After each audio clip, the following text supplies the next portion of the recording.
Hello viewers, welcome to my channel English with Rasel. আজকে টিউটোরিয়ালে আমি ইউনিট 13 লেসন 2 এর পার্ট 2 নিয়ে আলোচনা করব। গত টিউটোরিয়ালটিতে এই লেসনটির পার্ট 1 আলোচনা করেছি।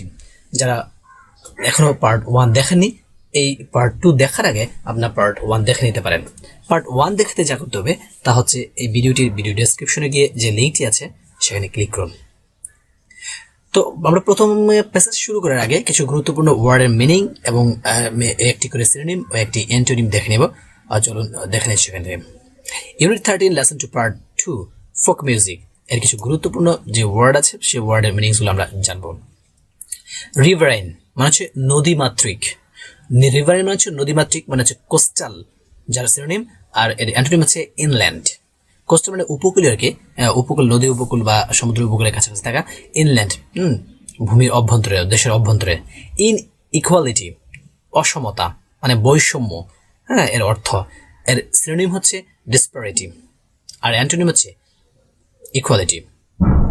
ম্যাটেরিয়াল মানে হচ্ছে ইহজাগতিক, বৈশ্বিক, পৃথিবীর বিষয়গুলি, যেটা আর্থলি, আর এর অ্যান্টোনিম হচ্ছে স্পিরিচুয়াল, আধ্যাত্মিক। সুপারন্যাচারাল অতি প্রাকৃতিক, অতি প্রাকৃতিক, অতি প্রাকৃতিক মানে সুপার হিউম্যান, যেগুলি আমাদের মানুষের ধারণার বাইরে বা মানুষের কাজের বাইরে, অতি প্রাকৃতিক ভৌতিক যে বিষয়গুলি আছে। আর ম্যাটেরিয়াল মানে বৈশ্বিক ইহজাগতিক বিষয় যেগুলো। মিস্টিক্যাল আধ্যাত্মিক, আধ্যাত্মিক বিষয়, এর সিনোনিম হচ্ছে স্পিরিচুয়াল, আর অ্যান্টোনিম হচ্ছে আর্থলি। ম্যাটাফোর মানে হচ্ছে উপমা, ম্যাটাফোর মানে হচ্ছে উপমা, এর সিনোনিম হচ্ছে সিম্বল, আর অ্যান্টোনিম হচ্ছে লিটারাল মানে আবিধানিক শব্দের যে অর্থ আছে সেটাই, আর কোনো উপমার উপমা ইউজ করা হয় না সেক্ষেত্রে। জেনার, জেনার হচ্ছে ধরন বা শৈলী, এর সিনোনিম হচ্ছে ক্যাটাগরি, অ্যান্টোনিম হচ্ছে সিমিলারিটি। ভেরি ভিন্ন বা অন্য রূপ হওয়া, অন্য রূপ পোষণ করা, বিভিন্ন ভিন্ন রকম হওয়া আর কি, এর হচ্ছে আল্টার, আর সিনোনিম হতে পারে সিমিলার। ইন্টারেক্ট পরস্পরের উপর ক্রিয়া করা, মানে মিথস্ক্রিয়া। মিথস্ক্রিয়া বা এই বাংলাটার অর্থ একটু একটু কঠিন। এর মানে হচ্ছে যে একটা সমাজের লোকজনের মধ্যে পরস্পরের মধ্যে যে সম্পর্ক, যে ভাবের আদান প্রদান, একে অন্যের সাথে যে মিলেমিশে কাজ করা, এদেরকে বলা হয়, এইগুলিকে বলা হচ্ছে মিথস্ক্রিয়া, মানে ইন্টারেক্ট, ইন্টারাকশন বলা হয়। কোলাবোরেট সিনোনিম, আর অ্যান্টোনিম হচ্ছে সেপারেট। আরেকটি আছে কোরাস, সমবেত মানে একই সাথে গাওয়া। কিছু কিছু গান আছে যে একসাথে গাওয়া হয়, কিছু কিছু গান আছে সিঙ্গেলি গান গাওয়া হয়, সিঙ্গেল ইন্ডিভিজুয়ালি গাওয়া হয়, সেগুলো বলা আছে। ইন গ্রুপ, এর সিনোনিম হচ্ছে ইন গ্রুপ, আর এর অ্যান্টোনিম হচ্ছে ইন্ডিভিজুয়াল। তো চলুন আমরা প্যাসেজে চলে যাচ্ছি। ইন বাংলাদেশ, বাংলাদেশে ফোক মিউজিক হ্যাজ, লোকসঙ্গীতের আছে গ্রেট ভ্যারাইটি, ব্যাপক বৈচিত্র্য। বাংলাদেশে লোকসঙ্গীতের ব্যাপক বৈচিত্র্য রয়েছে। With songs being composed on cultural festivals, views of life, natural beauty, rivers, and rural and riverine life. বলছে যে বাংলাদেশে এই লোকসঙ্গীতের বিশাল বৈচিত্র্য রয়েছে। উইথ সংস গান নিয়ে, বিং কম্পোজ যেগুলি রচিত হয়েছে, মানে যেগুলি রচিত হয়েছে সংস্কৃতি, উৎসব, জীবন ভিত্তিক, প্রাকৃতিক সৌন্দর্য, নদী, গ্রামীণ এবং নদীমাতৃক জীবন নিয়ে যে গানগুলি রচিত হয়েছে, এই ধরনের গানগুলো নিয়ে বাংলাদেশে ফোক সঙ্গীতের এক ব্যাপক বৈচিত্র্য রয়েছে। দিস সংস, এই গানগুলি are also about social inequality and poverty. বলছে এই গানগুলি কি সম্পর্কে? অ্যাবাউট সম্পর্কে, সোশ্যাল ইনইকুয়ালিটি সামাজিক অসমতা, অসাম্য, বৈষম্য সম্পর্কে, অ্যান্ড পভার্টি এবং দারিদ্র্য সম্পর্কে। অ্যাবাউট দ্য ম্যাটেরিয়াল ওয়ার্ল্ড, যে বৈশ্বিক জগৎ আছে, পৃথিবীর জগৎ আছে, সেই জগৎ সম্পর্কে।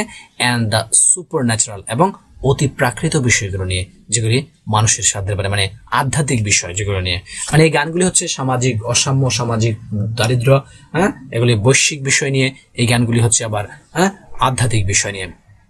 Mystical songs have been composed, এই মিস্টিক্যাল হচ্ছে আধ্যাত্মিক, মরমী, যে মিস্টিক মানে হচ্ছে মরমী, মানে যে একজন ব্যক্তির সাথে স্রষ্টার যে সম্পর্ক, আধ্যাত্মিক সম্পর্ক, এই সম্পর্কমূলক গান মানে আধ্যাত্মিক সংস হ্যাভ বিন কম্পোজড এই আধ্যাত্মিক সংগুলা রচিত হয় ইউজিং দ্য ম্যাটাফোর্স, ইউজিং ব্যবহার করে, হ্যাঁ, দ্য ম্যাটাফোর্স উপমা অফ রিভার্স অ্যান্ড বোর্ডস, নদী এবং নৌকার উপমা ব্যবহার করে এই গানগুলি হয়। যেমন মাঝি বাইয়া যাও রে, এই ধরনের এই যে নৌকা নদীর উপমা ব্যবহার করে এই গানগুলো ব্যবহার হয়। Since the country is basically, যেহেতু দেশটি মূলত রিভারাইন নদীমাতৃক, the Bhatiali forms an important genre to folk music. বলছে দ্য ভাটিয়ালি, এই যে ভাটিয়ালির ফর্মস এটা গঠন করছে অ্যান ইম্পর্টেন্ট, একটা গুরুত্বপূর্ণ জেনার ধরন অফ ফোক মিউজিক, ফোক লোকসঙ্গীতের। বলছে যেহেতু দেশটা হচ্ছে মূলত নদীমাতৃক, তাই এখানে যে ভাটিয়ালি গানটি লোকসঙ্গীতের একটি গুরুত্বপূর্ণ ধরনের বা গুরুত্বপূর্ণ রূপ হিসেবে গঠিত হয়েছে। ফোক মিউজিক ইজ ফর্মড, এই ভাটিয়ালি মানে হচ্ছে ভাটির দেশের গান বলে রাখছি, যেমন সিলেট, সুনামগঞ্জ, হবিগঞ্জ, ময়মনসিংহ এইসব এলাকার গানকে বলা হয় ভাটির গান। Folk music is formed and develops, folk music গঠিত হয় এবং এগুলি বেড়ে উঠে বা বিকশিত হয় অ্যাকর্ডিং টু দ্য এনভায়রনমেন্ট, পরিবেশ অনুযায়ী। বলছে এই ফোক মিউজিক লোকসঙ্গীত এখানে তৈরি হয়, গঠন করা হয় এবং এগুলি বিকশিত হয় অ্যাকর্ডিং টু এনভায়রনমেন্ট, পরিবেশ অনুযায়ী, অ্যাকর্ডিং টু হচ্ছে অনুসারে বা অনুযায়ী। ডিফারেন্সেস ইন ন্যাচারাল এনভায়রনমেন্ট, প্রকৃতি যে প্রাকৃতিক পরিবেশের যে মধ্যে যেই ভিন্নতা পার্থক্য আর রিফ্লেক্টেড প্রতিফলিত হয় in the people of different reason, বিভিন্ন অঞ্চলের মানুষের মধ্যে। বলছে যে প্রকৃতির মধ্যে যে ভিন্নতা রয়েছে, পার্থক্য রয়েছে, এইগুলি আবার মানুষের বিভিন্ন অঞ্চলের মানুষের মধ্যে প্রতিফলিত হয়। এটা অবশ্যই সত্যি। পাহাড়ি অঞ্চলের মানুষ এক ধরনের হয়, সমতলের মানুষ এক ধরনের হয়, নদীর পাশে যারা কোস্টাল এরিয়াতে বসবাস করে তাদের জীবন স্টাইলটা, লাইফস্টাইলটা অন্যরকম হয়, এইগুলির কথা বলা হচ্ছে। The dialects to vary across the different regions. Dialect মানে হচ্ছে উপভাষা, শব্দগুলা, যে আঞ্চলিক শব্দগুলি সেগুলিও to vary মানে হচ্ছে ভিন্ন হওয়া, ভিন্ন রকম হওয়া, across the different regions, বিভিন্ন অঞ্চলের এই আঞ্চলিক ভাষাগুলো ভিন্ন। যেমন আমাদের দেশে চিন্তা করেন, সিলেটের ভাষা এক ধরনের, চট্টগ্রাম এক ধরনের, বরিশাল, নোয়াখালী, খুবই ইন্টারেস্টিং ভাষাগুলি, এগুলি আমাদের যখন শুনি খুবই আমাদের মজা লাগে শুনতে, হ্যাঁ, খুবই শ্রুতি মধুর মনে একটা, এর মধ্যে ছন্দ আছে ভাষাগুলির মধ্যে। তো এই আঞ্চলিক ভাষাগুলো হচ্ছে অঞ্চলে ভিন্ন হয়। বাংলাদেশি ফোক মিউজিক দেয়ারফর, বাংলাদেশের লোকসঙ্গীত দেয়ারফর তাই varies from reason to reason, varies বললাম আগেই তো, ভিন্ন রকম হওয়া, ডিফারেন্সিয়েট, হ্যাঁ, varies from place to reason to reason. এখানে একটা ব্যাপার আছে, ভেরির পরে দুটি প্রিপোজিশন বসে, একটা হচ্ছে ফ্রম প্লাস টু, মানে হচ্ছে এটা এরকম হয়, very from reason to reason, very from person to person, very from country to country, মানে যে দেশে ভিন্ন, সেটা হতে পারে অঞ্চলে ভিন্ন, হতে পারে মানুষে ভিন্ন, এরকম বোঝাতে এই ভেরিটা এভাবে ব্যবহৃত হয়। ভেরি এখানে দেওয়া আছে, ভেরিস ফ্রম রিজন টু রিজন, এটা অঞ্চলে বিভিন্ন রকম হয়। তবে বাংলাদেশি ফোক মিউজিক, বাংলাদেশের লোকসঙ্গীত দেয়ারফর তাই varies from reason to reason, অঞ্চলে বিভিন্ন রকম হয়। দাস তাই এভাবে দেয়ার আর দ্য নর্দার্ন ভাওয়াইয়া, যেখানে উত্তর অঞ্চলে ভাওয়াইয়া গান রয়েছে, হ্যাঁ, উত্তর রংপুর যে ভাওয়াইয়া গান রয়েছে, আর দ্য ইস্টার্ন ভাটিয়ালি, হ্যাঁ, পূর্বাঞ্চলে যে রয়েছে ভাটিয়ালি গান, and the south western Baul song, এবং দক্ষিণ পূর্বাঞ্চলের যে বাউল সঙ্গীত রয়েছে, এগুলি এক একটা অঞ্চলে এক একটা নির্দিষ্ট কিছু গান রয়েছে। The culture and the lifestyle of different types have also influenced folk music. The culture and the lifestyle, সংস্কৃতি এবং জীবনধারা of different tribes, বিভিন্ন উপজাতিদের, have also influenced, হ্যাঁ, আরো প্রভাবিত করেছে, হ্যাঁ, ফোক মিউজিক, লোকসঙ্গীতকে। আমাদের দেশে প্রায় 45টারও বেশি ট্রাইবস রয়েছে বা উপজাতিরা রয়েছেন।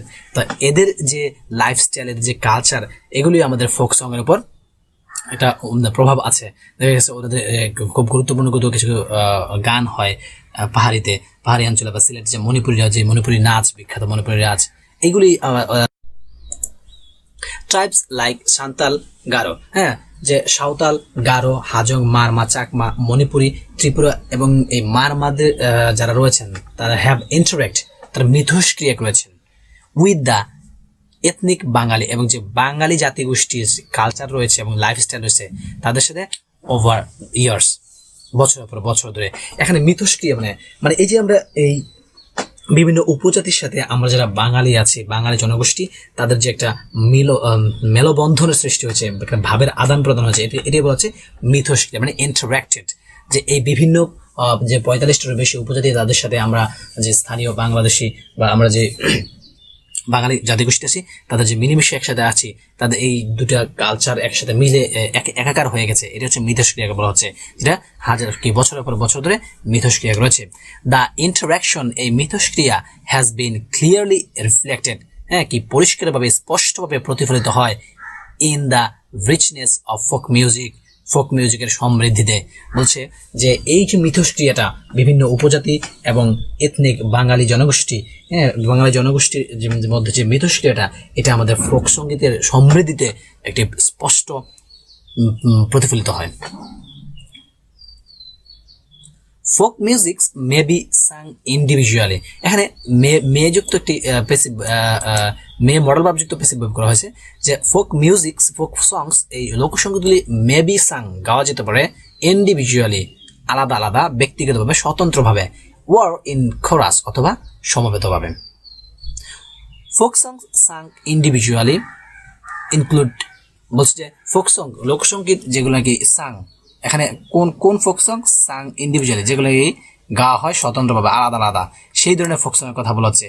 এই ফোক সং সম্পর্কে অতিরিক্ত তথ্য এটুকু, সাং ইন্ডিভিজুয়ালি, যে স্বতন্ত্রভাবে গাওয়া হয় যে ফোক সংগুলা, তার মধ্যে কি ইনক্লুড, এগুলোর মধ্যে অন্তর্ভুক্ত রয়েছে কি কি, বাউল গান, ভাটিয়ালি, মুর্শিদি অ্যান্ড মারফতি। ওয়াইল, অন্যদিকে, এখানে ওয়াইল মানে যখন না, ওয়াইল, ওয়াইল যুক্ত কমপ্লেক্স সেন্টেন্স, এই ওয়াইলটা হচ্ছে এখানে অন্যথায়, অন্যদিকে, হ্যাঁ, অন দ্য আদার হ্যান্ড অর্থে যেটা আসে, হ্যাঁ, ওয়াইল, অন্যদিকে সং সাং ইন কোরাস, আবারও এই সং সম্পর্কে অতিরিক্ত তথ্য, যে গানগুলি সমবেতভাবে গাওয়া হয় সেগুলোর মধ্যে ইনক্লুড কি রয়েছে, কবি গান, লেটো গান, কল্পা অ্যান্ড দ্য গাম্ভীরা, গাম্ভীরা, এই গানগুলি গাওয়া হয় কি কোরাস, সমবেতভাবে। সাম সংস আর রিজিওনাল, কিছু গান আছে আঞ্চলিক ইন ক্যারেক্টার, মানে বৈশিষ্ট্যের ক্ষেত্রে কিছু কিছু গান সম্পূর্ণ আঞ্চলিক, but others are common to both Bangladesh and West Bengal. এবং কিছু কিছু গান আছে, এবং অন্যগুলো গানগুলো আছে যেগুলো নাকি বাংলাদেশ এবং ভারতের পশ্চিমবঙ্গে এগুলি সাধারণত দুই দেশেই পাওয়া যায় এগুলি। সিমিলারলি, একইভাবে some songs belong distinctively to one religious community, হ্যাঁ, একই সাথে কিছু কিছু গান বিলং ডিস্টিংটিভলি টু, যে স্বতন্ত্রভাবে এটা থাকে, অধিকারে থাকে, কিসের অধিকার থাকে, ওয়ান রিলিজিয়াস কমিউনিটি, একটি ধর্মীয় সম্প্রদায়ের। কিছু গান আছে একটি ধর্মীয় সম্প্রদায়ের, হিন্দু আর মুসলিম, হয় হিন্দু অথবা মুসলমানদের, আদার অ্যাক্রস রিলিজিয়াস বাউন্ডারিজ। আবার কিছু কিছু আছে যেগুলি রিলিজিয়াস বাউন্ডারি, মানে ধর্মীয় যে সীমানা, ধর্মীয় সীমারেখাকে অতিক্রম করে গেছে, মানে হচ্ছে সেগুলো হচ্ছে ধর্মনিরপেক্ষ। সাম songs belong exclusively to man, কিছু গান আছে বিলং টু, আগে বলেছি অধিকার থাকা, বিলং টু অধিকার থাকা, হ্যাঁ, মানে কারো অধিকার থাকা। দেখ, সাম সংস এক্সক্লুসিভলি বিশেষভাবে পুরুষদের, আদার্স টু উইমেন, আবার কিছু আছে শুধু মহিলাদের। ওয়াইল, অন্যদিকে some are sung by both man and women, এবং কিছু কিছু গান আছে যেগুলো নাকি পুরুষ মহিলা উভয়ই গেয়ে থাকেন। দাস এভাবে only women compose and sing ব্রতগান অ্যান্ড মেলি গীত, বলছে যে ঠিক এভাবে বলা যায় যে শুধু মহিলারা এগুলো রচনা করেন এবং গেয়ে থাকেন ব্রতগান এবং মেয়েলি গান। But both man and women, কিন্তু পুরুষ এবং মহিলা উভয়ে পার্টিসিপেট ইন, অংশগ্রহণ করে, দ্য রোফ বিটিং সং, যে ছাদ পেটানো গান আছে, ঘরের চাল পিটানো ওঠে, ঘরের চাল যখন তৈরি করা হয় বা ওখানে নামানো হয়, তখন এই ধরনের গান গাওয়া হয়, হচ্ছে রোফ বিটিং সং, দ্যাট আর সাং, যেগুলি গাওয়া হয় ওয়াইল বিটিং ডাউন অর ফার্মিং রফটপস, বলছে ওয়াইল দ্যাট আর সাং, এগুলি গাওয়া হয় ওয়াইল, যখন beating down the and the farming rooftop, যখন নাকি ওই ঘরের চালটা নামানো হয় বা ওটা মেরামত করা হয়, তখন এই ছাদ পেটানো গান গাওয়া হয়। এই ছাদ পেটানো গানে কিন্তু পুরুষ মহিলা সবাই একসাথে অংশগ্রহণ করেন।